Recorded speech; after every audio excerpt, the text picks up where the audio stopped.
Pain at the front of your pelvis during your pregnancy can be excruciating. But what you need to know is that that can indicate that you might have longer push times during your labor experience. So you gotta treat your pubic symphysis pain, or the pain at the front of the pelvis, which is called pubic symphysis dysfunction. You have to treat that before you get close to your delivery. A lot of times when people go into delivery with pubic symphysis pain or pain at the pubic joint itself, they have a really hard time separating their legs for a vaginal delivery because it is so excruciating. And no, an epidural doesn't always take the pain off of this joint. And so find out in this video exactly why and how to treat your pubic symphysis pain before you deliver, so you don't end up with a longer pushing experience, because no one wants to delay or lengthen the push time of getting a baby out. You want this experience to be quick and easy and pain-free, right? It's never pain-free to push a baby out, but it can be a lot more tolerable, and there can be a lot less damage to you, and it can absolutely be quicker. So tune into this video, like and subscribe, please. I love putting this content out there for you, and when you like it, it helps me help more people. So find out in this video exactly how to start treating your pubic symphysis pain. Okay, so here we go. I'm gonna just dive in to, I already pointed to where the pain is when you have pubic symphysis dysfunction, or where you have pubic joint pain, and you oftentimes feel that in the front of the pelvis. It will feel excruciating. Rolling over in bed will feel awful. Stepping off a curb can feel pretty bad. Getting in and out of the car can also feel bad. And simply, a lot of times people just end up waddling with their feet turned out to the side because this pain is just so unbearable. So it is very common to see that type of waddle, and you'll know exactly what the pain is that they're experiencing, and it's pain at the pubic symphysis joint. The pubic symphysis joint is at the front of the pelvis. So if you see my pelvis here, okay, these two bones, you have, this is a pubic bone here, and this is a pubic bone. They're connected by a pubic symphysis, which is just a piece of cartilage. During pregnancy, this separates 5 to 7 millimeters in width in order to help prepare the pelvis for opening and allowing baby to come down through birth canal, so baby can get through and come out during delivery, right?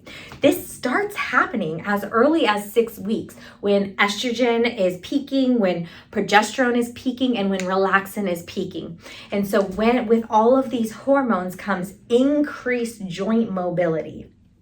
And what we want to do is we want to allow that joint mobility to happen, but we don't want it to be painful. If that mobility becomes painful, or you start to develop pain at the pubic symphysis joint, you have to address that pain right away. The longer pain at this joint goes on, the more it's going to be harder to get rid of, because inflammation starts to develop in this joint, and then that can create a lot more, just prolong this issue. So why is pain at this joint so impactful at creating longer pushing experiences for people? Let me tell you why. First off, if you have pain here, it becomes really hard, like I said earlier, to open your legs to actually want to deliver a baby vaginally. And we have to open our legs to get the baby out here. But if it's so excruciating that you can't even think about spreading your legs open to help the baby get through the vaginal canal, then we're gonna have issues. So we have to make that comfortable, number one. Number two, here's what happens. When you have pain at the pubic symphysis joint here, the pelvic floor, which is these muscles here, the pelvic floor contracts and squeezes to try and stabilize this joint and reduce the amount of pain and forces traveling through this joint. Sound good? It's actually awful. It is the complete opposite of what we want to happen when we're trying to prep for birth. When we're prepping for birth, we need these muscles to learn how to open and become more flexible in their opening in order to help improve and decrease the pushing time during a vaginal delivery. If these muscles are shortened, contracted, and tightened, trying to grip and hold this joint together, we're gonna run into increased pushing time. All right, number 3, the next thing that happens are these glutes, the buttocks. They become very tight and constricting, again, to try to help support this pubic symphysis joint. It doesn't work though, because when these glutes become tight, it actually increases the amount of force and pull across the pubic symphysis joint, then increasing the pain. The next muscle group that we have to consider are the inner thigh muscles. The inner thigh muscles that would be on the inside of our thighs, they connect up to the ischium. So you can see the ischium here.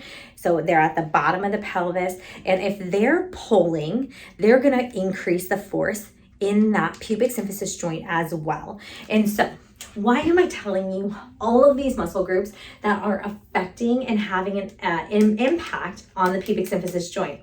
Well, I'm telling you them because if we can address them and help them become more flexible and improve their blood flow and balance them, then they're gonna be less restrictive for you in your birthing process, but they're also gonna help take the pain off of the pubic symphysis joint itself.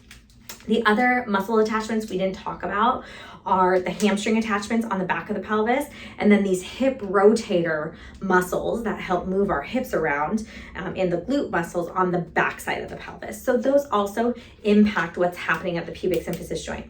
So let's go through wholeheartedly how to address every single one of those muscle groups so you can get rid of your pubic symphysis pain today and not have to be plagued with having increased pushing times.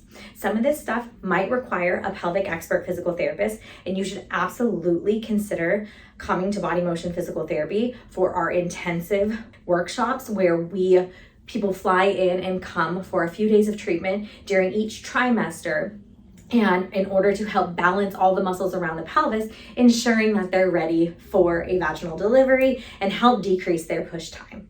So with that said, let's go through these muscle groups so you can learn how to get mobility in all of these muscle groups right now today. Okay, let's start with the glutes. Of course, I had to pick a ball that matched my outfit, but what I want you to do is you're gonna take a lacrosse ball, and then this is your glute here, okay? So the backside of the pelvis. You're gonna stick a ball behind your glute and just roll your glute against the wall. Now, when you hit a sore spot, you'll stay there and you're gonna breathe into that sore spot, allowing that sore spot to release. You're gonna be in these spots for 60 to 120 seconds, and then you'll find a new spot. Again, you're working to release these muscles, so it's not necessarily a comfortable situation.